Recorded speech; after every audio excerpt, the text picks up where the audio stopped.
Hello, my name's Terry Badger. I'm managing editor at BAI and host of the BAI Banking Strategies podcast.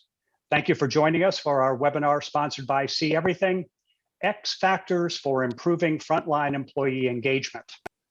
During today's discussion, you will learn about the ways to improve employee engagement that provide the greatest business impact. You'll also hear why improving employee engagement is a continuous process that requires developing and sustaining successful behaviors that will maximize your team's effectiveness. So today I have the pleasure of speaking with Jim Bywater, Senior Vice President at SeeEverything. SeeEverything is a global provider of performance improvement and conduct risk management solutions for financial institutions.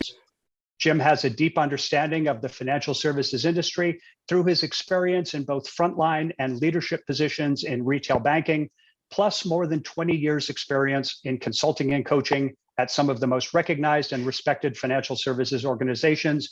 Welcome, Jim. Good to see you today. So we know that a good customer experience depends heavily on the employee experience. So what can be done from a culture perspective to improve employee engagement? Yeah, that's a great question, Terry. And you're right. I mean, a lot of people that we talk to, they're always talking about customer experience. And there's almost an over focus on the customer experience without first addressing the employee engagement or the employee experience. Because if the employee is not happy in their job, don't like their job, that's going to come across to the customer. So if they don't deliver, the organization is not going to achieve the results that they're looking to get. So from a culture perspective, we want to make sure that that employee they're happy, they love their job. And when somebody loves their job, it gets conveyed to the customer. So the customer has a better experience. Their needs are met. They're going to be more likely to stay with the organization. And also the employee gets positive feedback from the customer. Now, in terms from a culture perspective, from what we've seen, many people do voice of employee engagement surveys, and that's great. That's a good start. That's what I call part one. The second part is training, making sure that their people understand what it is that they're supposed to do and how to do it. So that's really part two.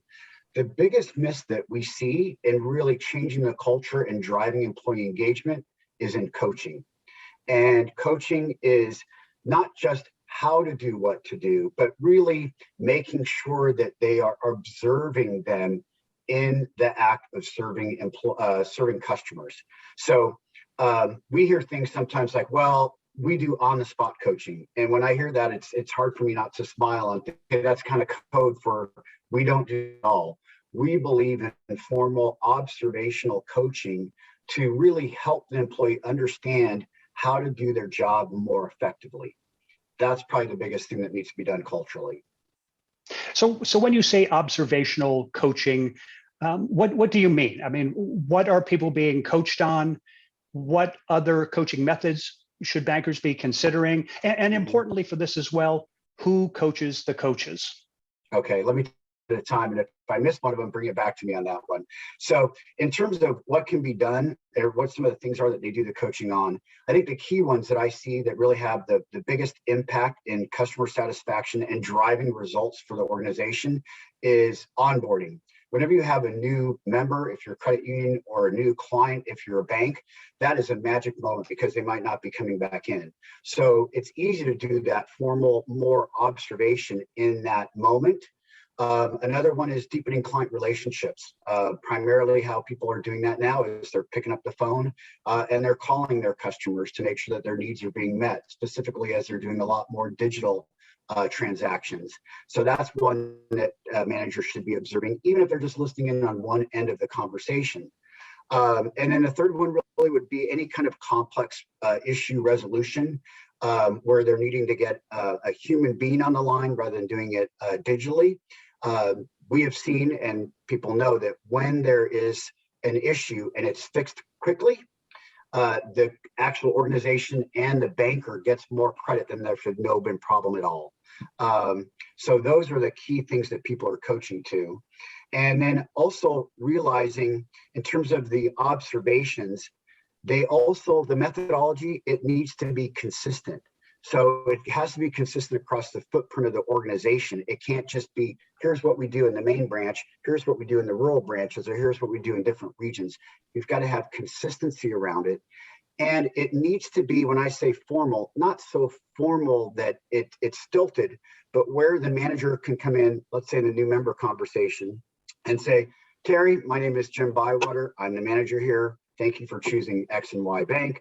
We appreciate your business. If it's okay with you, I'd like to sit in on the content you're having with Janet, just to make sure you're getting the service that we deliver. We promise that we deliver here at XYZ Bank. Would that present a problem? Most of the time, the member or the client is going to say, hey, no problem at all. It's the banker that might have the issue with that. So it's important that managers why they're doing the coaching. And I think the last part of your question was on who coaches the coaches. Well, it's got to be that next level up. And a lot of times when we look at organizations, or when I look at organizations, they're focused primarily on the branch manager, like employee, but what about the level above the branch manager in terms of, are they doing their coaching properly? How are they giving feedback so it doesn't feel as if it's punitive, that it's more like a sports coach would do, and here's how to better grip, throw that curveball. That's the methodologies. One of the issues that we see with that too is that the observation is what really drives employee engagement. But how do you capture that? A lot of people are putting that in notes and binders and things like that, and it never gets followed up on, or it just goes off into the ether. That's one of the things that we do, is we capture that information digitally for the benefit of the employee and the manager, but also aggregate for the bank. So those coaches of coaching the coaches get to see what's working, what's not on a trends basis throughout the organization. Yeah, so how do you actually do that capturing and tracking the coaching interactions to maximize the frontline staff and managers, and how is this, or how can this be linked to business performance? Yes, great question. So the way that it's captured, whatever the organization has of coaching framework, doesn't matter what it is, but they probably have some sort of, just like a pilot. I was on a plane yesterday. I walked by, they're doing the pre-flight checklist. Everybody does that. If they don't do that on your flight, you have to worry.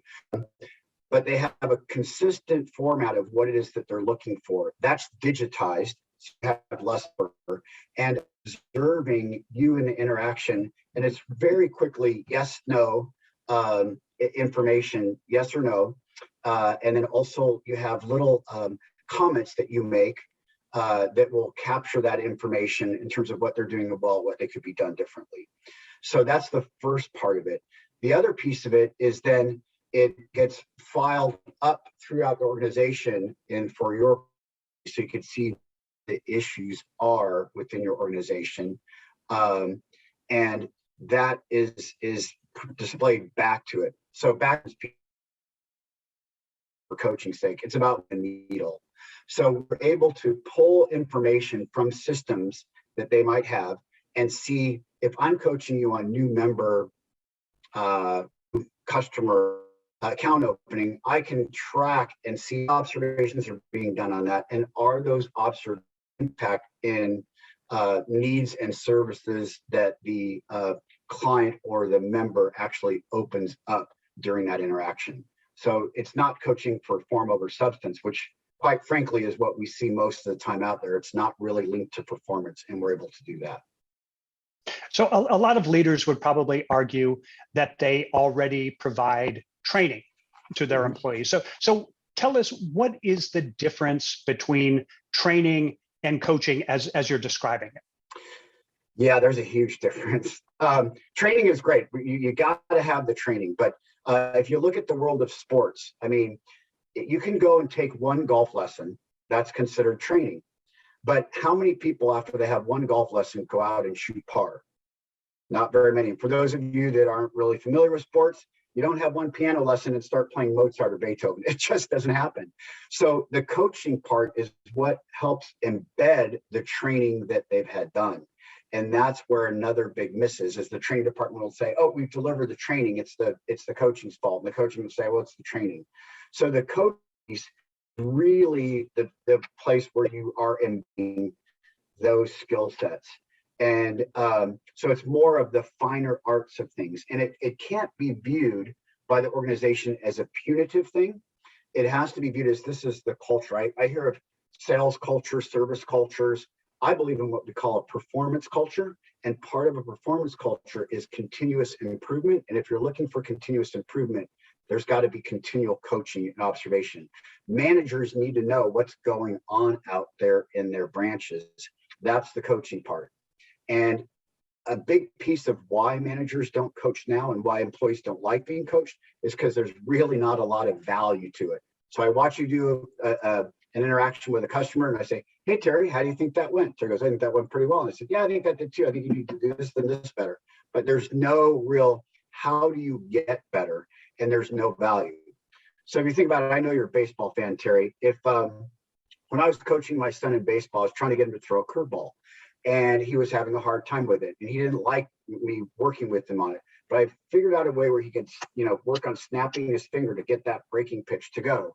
So in a game, he, throws the curveball, strikes the guy out. And now he's like, oh, I see value in what my dad was trying to coach me. Now, what can you tell me about the changeup, Dad? What can you tell me about, the slider?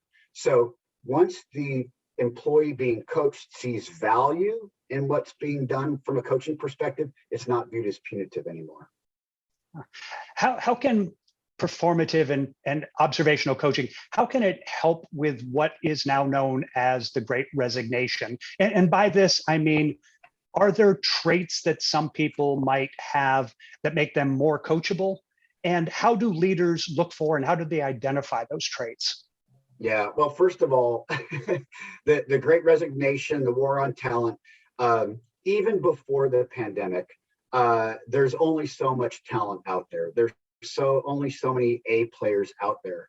So the question is how do we get people that are going to be moldable, that will accept coaching, that are looking for a career rather than just a job?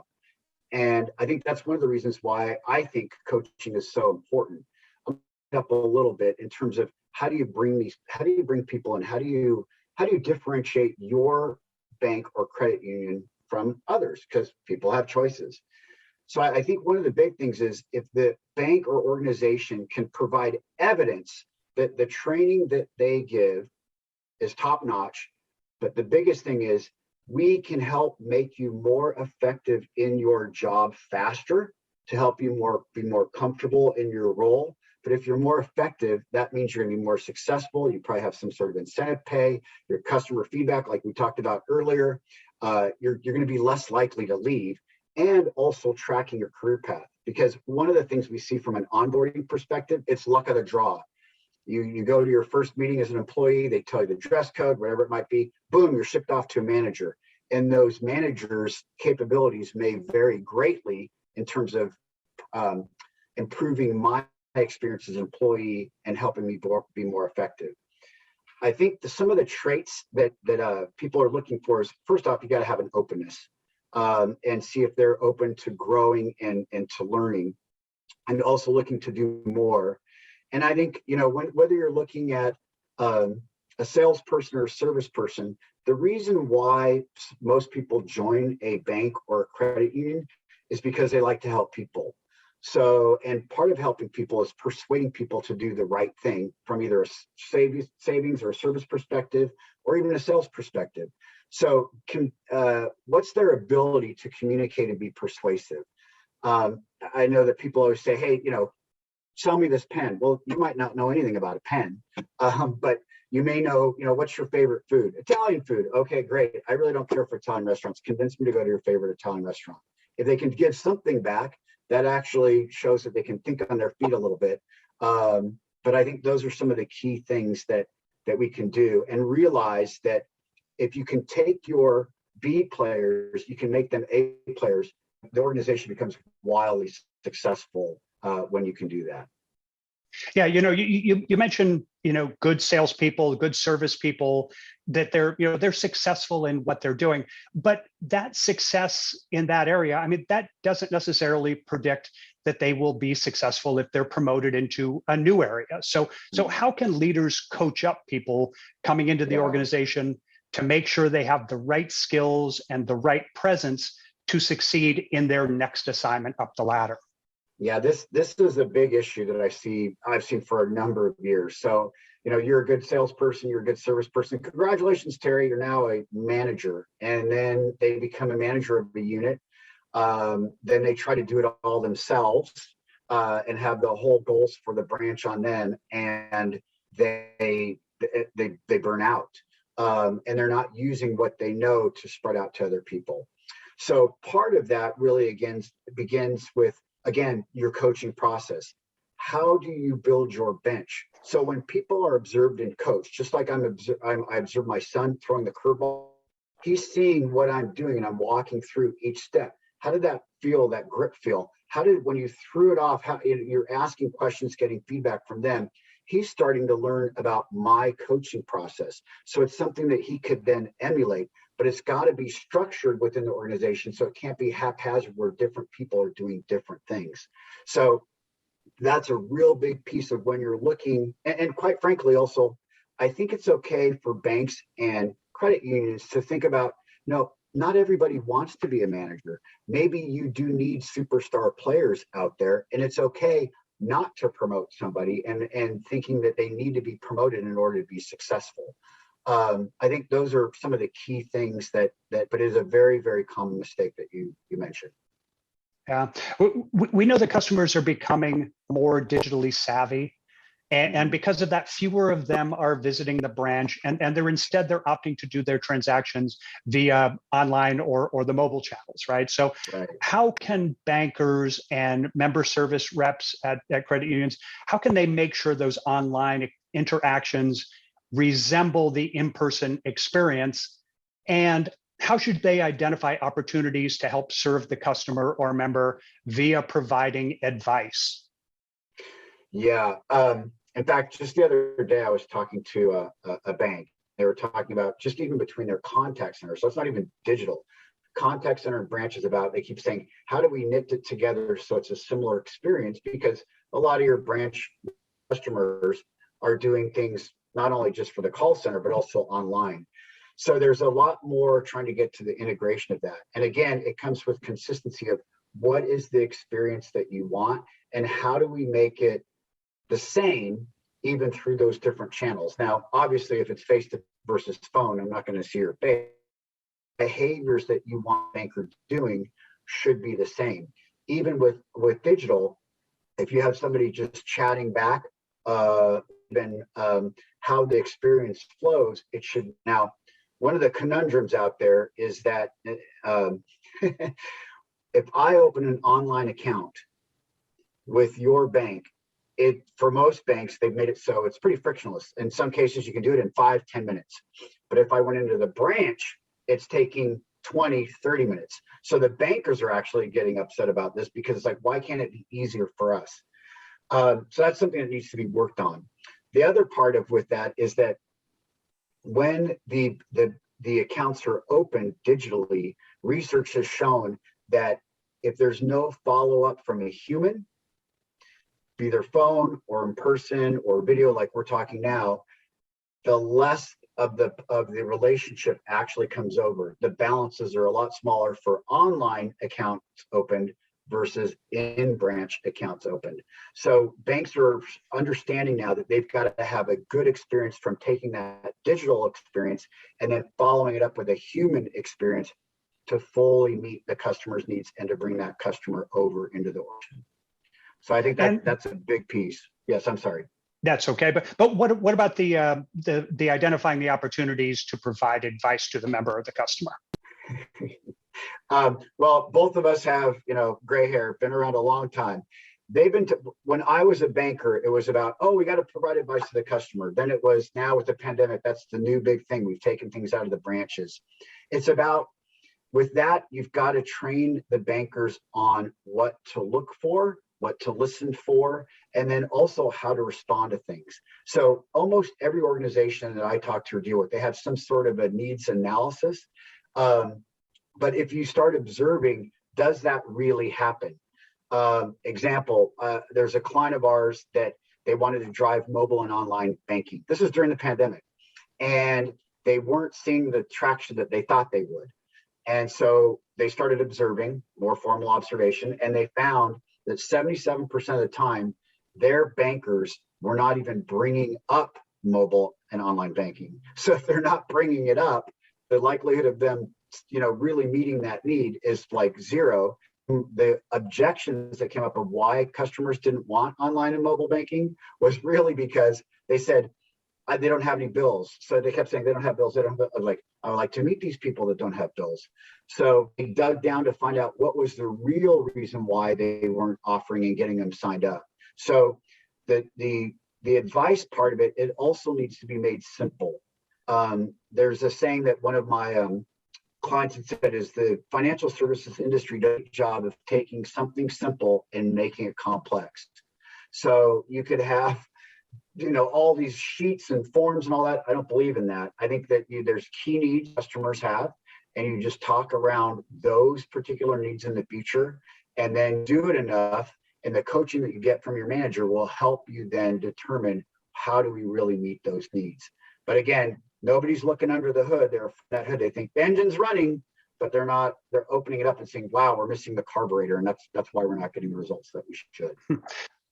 Well, Jim, we've certainly covered a lot of ground in this conversation, but no doubt we haven't touched on everything that's on your mind. What have I forgotten to ask you as we wrap things up, and perhaps any words of wisdom or best practices that you want to share with the attendees?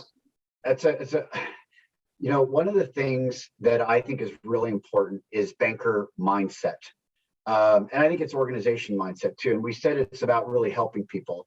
And I was at a conference recently, and vice chairman said this, and then the very next day, somebody else said it in a panel thing. And it's that reminding ourselves and our people that banking is a no profession. You can make a difference in somebody's life. I mean, I remember helping a client of mine, brand new banker. I could have just given them a home equity loan like they were asking for. They had a new baby coming. They wanted to expand the nursery. But I took it to the next step and started asking questions about other debt that they might have, because she said that, boy, I wish I could stay there with the baby. And by restructuring their debt, I was able to give her a couple more months at home with the baby. Now I like to think that that made a big difference in that child's life. They're probably about 20 years old now. So hopefully they're nice and successful and well adjusted. But had I not done that, what would have happened? So have you not reaching out and saying to somebody who just started a job when they're 24 to start saving for retirement, or a new couple that has a baby to start saving for their children's education? If we don't do it, who will? So to think about how noble it is and to really ignite the passion around your people. But the key to everything as a manager all the way up the chain is visibility. Do we really know what is going on in terms of how our bankers are interacting with customers and members, and how our managers are interacting with the bankers?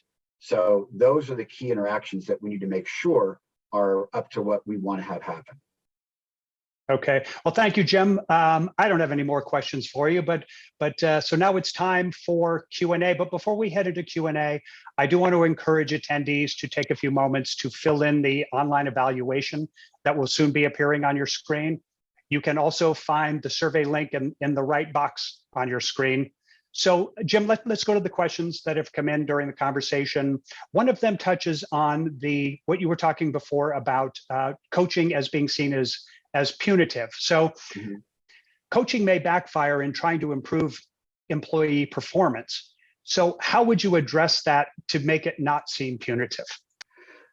First of all, you got to address it with the whole group, because if I say, hey, Tara, I'm going to coach you, your peers are going, ooh, terrible, he's not doing well. So it's got to be something where, hey, this is the culture that's adopting, and realizing that coaching is a good thing. And people get that from sports, from music, from the arts. I mean, a friend of mine was involved in Broadway musicals, and they would have their rehearsal and they'd say, okay, that's great, Terry. Now just do this 1,000 more times, and then I think we got it. Well, if you said that in banking, the person probably run right out the door.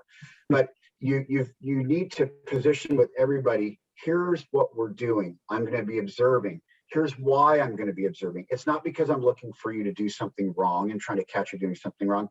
I need to learn as a manager how we're serving our clients, because even if you're one of the best employees, you still need to be coached, because I need to learn the best things that you're doing to help teach somebody else. So in the world of sports, it's not like the guys with the lowest batting average take batting practice and the guys that are hitting 300 above don't. They all practiced, they're all observed, and they're all coached. So I think it's a mindset change. And you have to remind them every time before you observe them, saying, look, Terry, as I told everybody, I'm going to be observing. Here's what I'm going to be doing. Here's why. And again, when you start to see the value of it, and I've seen this happen, people will then actively start searching you out to help you perform better. To like, hey, can you work with me on this? I want to do a better job. That's going to start happening. That's when you know you've made it, when your people look forward to the coaching. Or if you're a district manager, you walk in and they say, hey, what tips can you give me from what you're learning out there, Jim? That's when you know you're putting in the right culture. But it is a culture shift. Yeah. So thank you, Jim. I want to thank you for sharing your insights and expertise with us today. As a follow-up to today's session, attendees will receive an email from BAI that will include a link to today's webinar recording. We encourage that you share this link with your team or with other peers who might benefit from the insights that Jim shared with us all today. We also invite you to participate in SeeEverything's survey of banking leaders on frontline staff engagement and its link in driving outstanding customer experience and compliant growth. And you can find their survey link on your screen as well. So you can learn more about BAI and find other relevant content and actionable insights, such as the BAI Banking Strategies podcast. All of that is on our website, bai.org. This ends our session. Thank you again for joining us, and enjoy the rest of your day.